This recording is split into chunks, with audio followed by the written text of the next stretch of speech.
Mahigpit na kinondena ng Sultan Kudarat Police Provincial Office o SKPPO ang ambush na ikinasawi ni na Patrolman Apollo Morante Pagurayan at Patrolman Joerel Basilan Bolios sa barangay Tinumigas, Lambayong, Sultan Kudarat noong July 7. Nangako si Police Provincial Director Colonel Marvin Fontalva na gagawin nila ang lahat upang mabigyang hustisya ang mga biktima.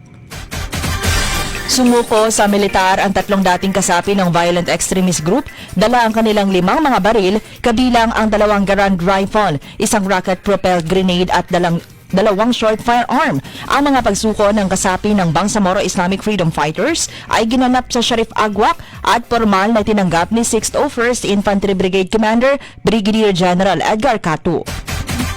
2,100 families o halos 10,000 katao apektado ng pagbaha sa 4 na barangay sa Palimbang, Sultan Kudarat. Agad namang nagsagawa ng rescue at relief operations ang lokal na pamahalaan sa pangunguna ni Mayor Mirna Capina sa kabila ng nararanasang pagkawala ng kuryente. Suspended pa rin ang pasok sa paaralan sa lahat ng antas, pribado at publiko sa Sultan Kudarat, Maguindanao del Sur, Maguindanao del Norte at North Cotabato at sa Cotabato City dahil sa bagyong si Inday.